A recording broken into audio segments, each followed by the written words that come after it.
Good morning and welcome back to Face to Face. Today, one of the most interesting political analysts I have the benefit of working with and the opportunity to work with for several years now is Prince Mashele, political analyst, but with a difference. He sometimes throws some of the largest spanners into the spokes that we ever get to see and hear about. And I like that because thought-provoking, and it's lovely to have time with you again this morning, Prince. Thanks, Stuart, for having me. It's a pleasure always to chat to you. And we're chatting under very difficult circumstances. We had an interesting conversation now, but maybe we'll get to that later. What triggered me to connect with you this week is your article in the Sowetan, where you started off by quoting Kusela and about the importance of the solace it's provided with friendliness and the importance of people being together. And you and I had a conversation last week, and you said, read my article on Monday, and then let's have a chat. And that's exactly what we're doing today. Because I was talking about how this time has enabled me to get to talk to people at much greater depth and with more listening time than probably I've had for ages. And that triggered some thoughts in your mind. So over to you. Look, Stuart, I have observed something as we went through the different phases of our national lockdown.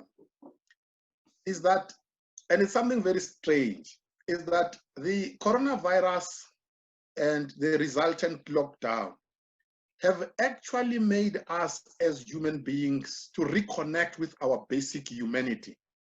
Before this, we were high flyers and we fancied ourselves to be some supernatural being that have flown too high from the basic level of life.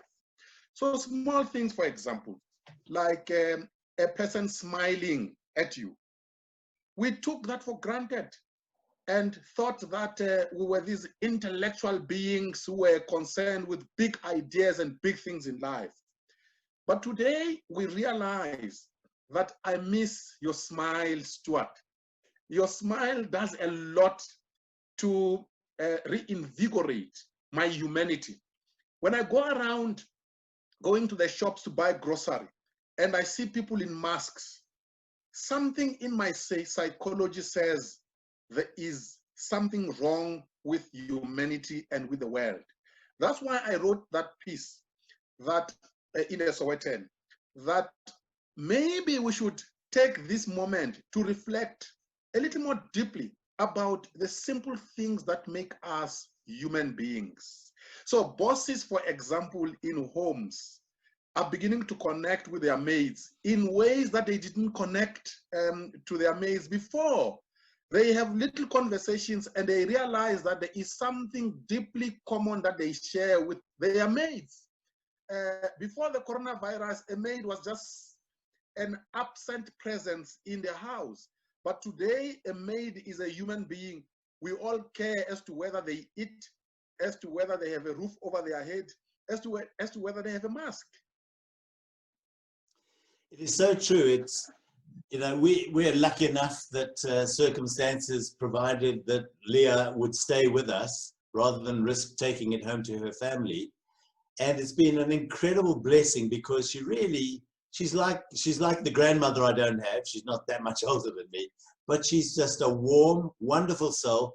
And I would never have had the opportunity to find out about her family, what they do, about her life as a teacher before she was with us.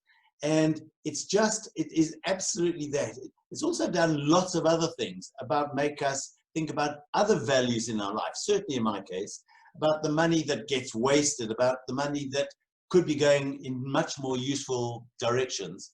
And I think it's a remarkable, in the truest sense, it's a remarkable time in our lives. Certainly. I mean, if you take the financial aspect of all our lives, we in a strange way must thank the coronavirus because it has awoken us to the fact that, number one, we have been very wasteful in the way we've been managing our finances.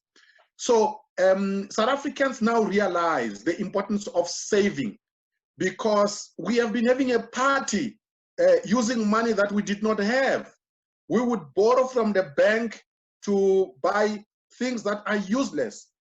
We now think very seriously before we spend whatever rand that is in our wallet. So we pay attention more deeply this time around to the way we budget, the way we spend. We even think about tomorrow when we spend money. That never used to be part of our common psychology as South Africans, who were these party goers who were actually spending money that they did not have. So you are right, Stuart, that there are many important things that we are learning as we go through this difficult period, which is my main argument, that the coronavirus has brought us down and it has reunited us with our basic humanity. You know, a basic human being has to think seriously about how they spend money. If you don't think seriously about how you spend money, you must know that you have lost touch with your humanity. Let's get to the other cap that you wear, because I think you've made that point incredibly well, and I think that is what we spend a lot of our time thinking about now: the survival aspect and the basic material issues that we deal with every day. But now, tell me what's going on in our troubled and turbulent country. Where are we? What's going to happen? How could we come out of it? What scenarios are you seeing? Look, the future looks bad from where I am sitting. And when I say this, people say I am a prophet of doom. But you see, I don't trade in hope or despair. I trade in facts. And when I look at facts, the future doesn't look good. Let me give you the basics. And everyone can see this, by the way. You simply need to refuse to be an ostrich. If you look at the economic indicators, before the coronavirus, the South African economy was fundamentally broken, in the sense that the productive sectors of the economy had been shrinking for many years under the mismanagement of the economy by the African National Congress government, right? So by the time the coronavirus hit us, state-owned enterprises were broken. They were dead. SAA was dead. Eskom was dead. We were living through dark times. So we didn't know whether we're going to have electricity the next hour or not. Now, state-owned enterprises are the lifeblood of our economy. So if you have an Eskom that is broken, you must know that you are not going to have manufacturing that is sound. You must know that you're not going to have mining that is efficient, sustainable, and effective. So our economy was already broken. We knew that we were going to face a dire situation of unemployment. So what the coronavirus did, it actually quickened a process that was organic and natural. So what we have, and we have already seen statistics from Stats SA, that as we speak now, unemployment is 30%, right? Now, that 30%, by the way, it doesn't include what happened during the coronavirus. It actually includes, it looks at the first quarter of this year. So the coronavirus has not been factored into the unemployment statistics. The day the coronavirus is factored into the unemployment statistics, I know for a fact that that number could rise by 15 to 20%. So what has happened to our economy during the coronavirus? A lot of small and medium-sized enterprises have collapsed. Many of them will not come back. A lot of big companies, by the way, have lost big money. And as we speak, they are in the boardroom downsizing and they are retrenching. So when the coronavirus is over, and I don't know when that will happen, there will be massive unemployment in South Africa. The state is broke. and the finance minister, Tito Mboweni, told us last week, when you have a finance minister of a developing country or a third world country like us, standing in parliament, telling you that he is banking on negotiations with the IMF, you must know it's game over. It is game over. The state is broke. Now it can only rely on the IMF and the World Bank. The thing called sovereignty of South Africa, it's gone out of the window. So here is a summary of the situation. The South African economy is broken. We must look to a future characterized by widespread unemployment, social unrest, and I think we are going to witness serious political ructions in the ruling party and in society. So I see us going through a very turbulent process of social unrest in South Africa over the next short-term to medium future. I don't want to paint this picture, but these facts are not mine. These are facts about South Africa. What kind of situation does the president find himself in? He's obviously criticized. I think he would be criticized regardless of what he says. What's happening in the ANC? Is the support tilting towards being behind him, or is it tilting the other way? Is he managing the process? I think we all throw our hands up every time we see another 10 billion going to SAA, but then we hear that that the department has actually pulled out its support for saving of SAA. Is anyone actually steering the ship? How worried should we really be? I'm worried.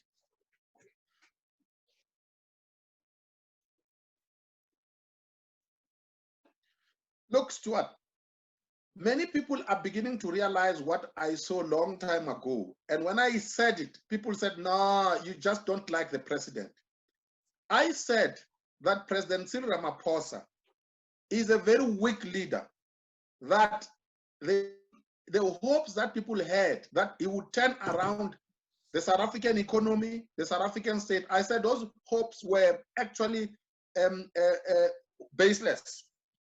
And if you look at the past 2 years of his presidency, you will have no evidence that this is a man who's going to change anything in South Africa. He has a good appearance, so he's a likable man. So when he stands in public, we all like him, and he is much better compared to the thief called Jacob Zuma. He speaks better English, his personality is likable. But that's the end of the story. The beginning of a more worrying story is this. Number one, what has it done to stop corruption in the state? Absolutely nothing. So if you were to look and say, the crooks that we know in the ANC who have stolen money, the crooks about whose evidence has appeared in the Zondo Commission, is there any one of them who is in jail or who is going to court as we speak? No one. So that's the answer.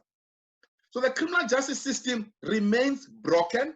There is absolutely nothing that Cyril Ramaphosa has done to fix it. So that's number one. Number two, if you look at state-owned enterprises, Eskom, SAA, Dinel, you name them, tell me what has the president done to fix any of them? The answer is none. Smart, good-looking, good English as he speaks, but there are no results. Let's look at the ANC. The man has done absolutely nothing to take charge of the ANC.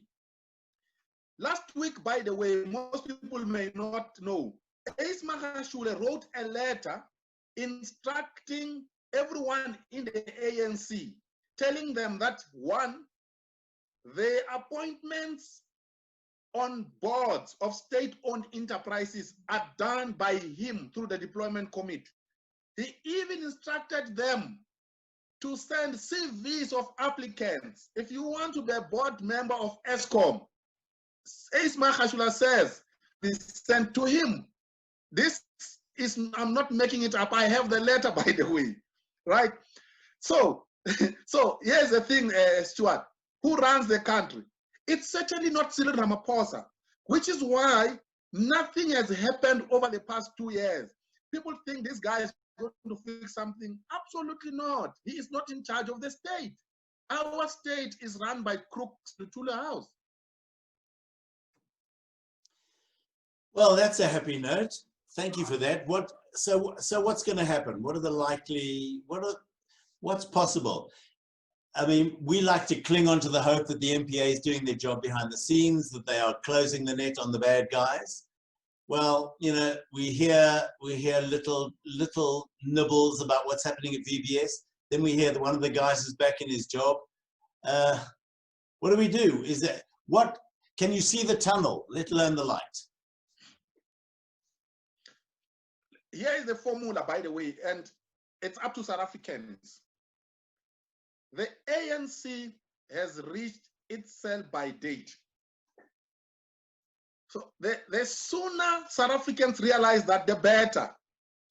If South Africans don't realize that, they will keep on hoping that something will happen in the ANC to change South Africa.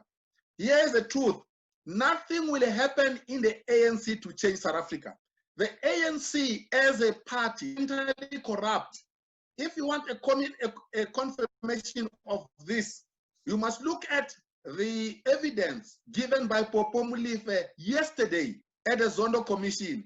He has confirmed and he has left no shadow of doubt that the ANC as a party, as a whole, is a corrupt party, right?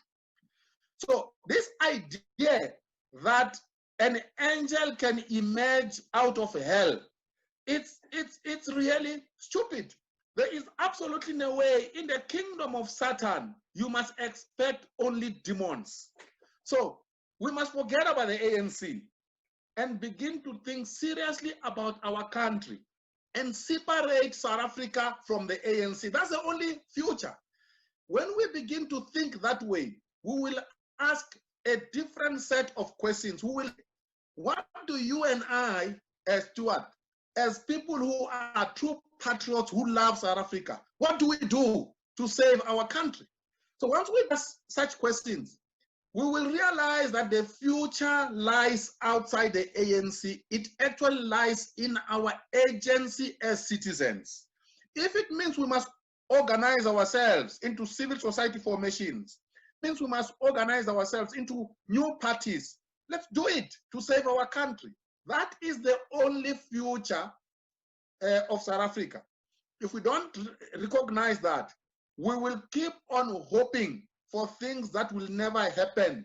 And by the way, the ANC crooks, they want you and I to keep on hoping that something better will come from Lutula House in order for them to keep on looting and destroying our country.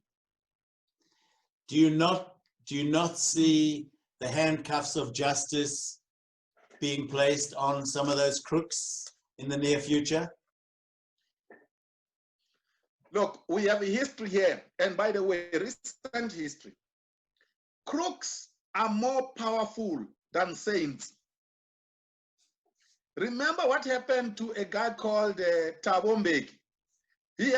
He had set up a very powerful institution called the Scorpions. The Scorpions at the time were more feared than the South African police because they had proven that they had teeth. What happened to Thabo Mbeki? The crooks ganged up and they got rid of him and they destroyed the Scorpions. Remember, the crooks are more dangerous and dirtier. Why? Because they face the prospect of going to jail, which is why they are fiercer when they fight. So, based on that historical fact, I just cannot see any prospects of crooks in the ANC folding their arms as they are being corralled into prison. What I see is that these fellows are going to fight very hard. And if there are saints in the ANC, they are going to scatter and run for cover. Yeah, we only have to look at our previous president to see how many delaying tactics can be employed, and also who's paying for it. Where's the money come for all these legal costs? That would be interesting to see, and he's not the only one. Well, Prince, I can't say that our chat today has been uplifting, but it's a reality check, and that's what you always bring to the conversation. And I think it's what we need to hear. We need to move out of fool's paradise, where it's often warm and comfortable. But thank you for that check. Let's reconnect when the next anything happens that you believe is significant. And thanks so much for your time today. It's been enlightening, if scary. Thank you very much, Stuart. I don't find pleasure in being a prophet of doom. Unfortunately, a mirror will show you your picture, even if you're not good looking. And you don't need to smash the mirror if it shows you what you don't like. Thank you. Wise words as always. Thanks, Prince. My pleasure.